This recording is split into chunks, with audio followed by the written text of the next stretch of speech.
The last time I did one of these, YouTube took a shit because I used the movie trailers as the video behind my audio. So to circumnavigate that, this time I'm just going to show the posters. Terribly exciting, I know. So let's get to it. Number 10, Enhiran. This Bollywood take on the Terminator was astonishing. While the special effects weren't the best, the set pieces were so over the top and creative, it was easy to overlook. The movie was just downright entertaining. Although I will warn you, if you've never seen a Bollywood movie before, they usually run for about 3 hours, have multiple musical numbers, and even an intermission. But when you have 100 robots dancing with a metal lion, how can you not love it? Number 9, Easy A. I know some people shit on this movie and called it snarky, but I didn't feel that. I really thoroughly enjoyed this. I mean, I didn't expect to like it at all, but I really ended up enjoying it. The unique take on the Scarlet Letter and Emma Stone's completely charming delivery, it won me over big time. Number 8, Predators. Thank God. This movie fixed Predators. It was well shot, well acted, and well paced. Top-notch stuff. If you liked Predator 1 and enjoyed Predator 2, immediately go out and rent this. Or buy it. Or both. Number 7, The Expendables. In a million years, I never thought there would be a movie like this. You take a large grouping of some of the greatest action stars of our time and put them in the same movie? Incredible. Stallone and Statham played great off each other, and I was cheering like an idiot seeing Dolph Lundgren on the big screen again. Number 6, Human Centipede. One of the sickest, most twisted, most original things I've ever seen. Aside from some goofy things that happened in the third act, this movie was unbelievable. Number 5, Frozen. The thing about Frozen is you never once are like, oh God, that's stupid, they should have done this. Because everything that they do in the movie, I was like, they should do this, and they did it. And then something horrible happened. It's terrifying because it's something that actually could happen. Really, really well done. Number 4, Black Swan. Natalie Portman totally deserves all the awards she gets for her incredible performance. She was phenomenal. I never thought I'd be raving this much about a ballet movie. But it's so much more than that. Darren Aronofsky is seriously one of the best directors of our time. Number 3, Scott Pilgrim vs. the World. I don't like Michael Cera.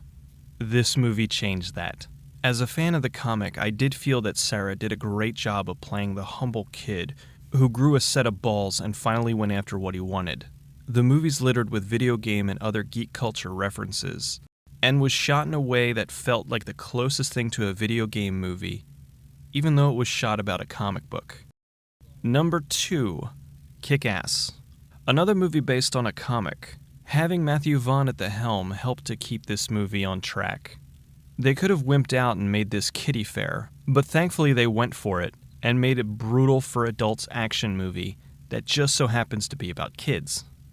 And the number 1 movie, Best Worst Movie. This documentary is about what is often considered the worst movie of all time, Troll 2. The movie was put together by Michael Stevenson, who played Joshua in the movie Troll 2.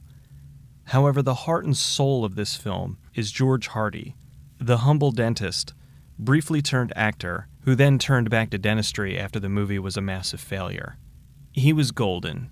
He's one of those guys who's genuinely just a good person, and it really came out in the documentary. The film follows him to various film festivals as he tries to reunite with many of the cast to have a Troll 2 reunion. It's bizarre, funny, and incredibly charming. If you've never seen Troll 2, you'll want to see it after you see this movie. Alright, that was my top 10. Let's see. Honorable mentions? Machete. The movie was a total tribute to 70s grindhouse movies. Hot Tub Time Machine? Really goddamn funny. I know a lot of people didn't like it, but I really enjoyed Resident Evil Afterlife. I thought it was an excellent continuation of the series. Social Network was excellent. I didn't think that a movie about Facebook would be all that interesting, but yeah. Devil was really good.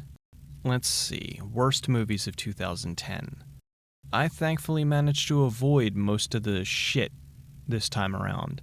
Sure, I could have watched Sex and the City too, but I knew I would fucking hate it, so I just didn't watch it. I did watch Eclipse, and yeah, it was bad, but I'm not a 12-year-old girl or a 40-year-old woman, so, it wasn't aimed at me. I don't get that series at all. Instead of having vampires and werewolves at war over this mopey girl, at the end of the movie where they're all attacking the mountain, and it's kind of cool. They came up out of the water and it's cold, and it's kind of a cool effect. Nah, let's focus on Kristen Stewart reading poetry to her fucking boyfriend in the wilderness. What kind of horse shit is that? However, that was not the worst movie I saw this year.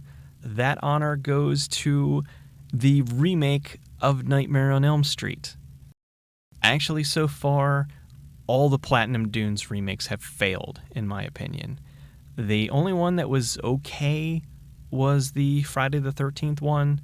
They at least tried to do some stuff to kind of mix it up, but still ended up being a piece of shit. The Nightmare on Elm Street remake, however, was completely unnecessary. They took all the best parts of the original series, most of the really good kills and all that stuff, lumped them into this, only every time they did them incredibly poorly. I mean, in the first movie where the girl's getting flipped around the room and it's really fucking crazy and creepy and bloody, in this one it's like flip, cut, dead, absolutely no tension. Every single scare in the movie wasn't a scare, it was a boo scare. It was, oh my god, everything's really quiet, blah, loud. Everything's really quiet, blah, loud. The icing on the cake is towards the end of the movie, Nancy's hiding in a closet, and Freddy jumps out, and I shit you not, he says boo. Are you fucking serious? Alright, wow, I really got tuned up at the end there. Next week, big 50th episode. Stick around.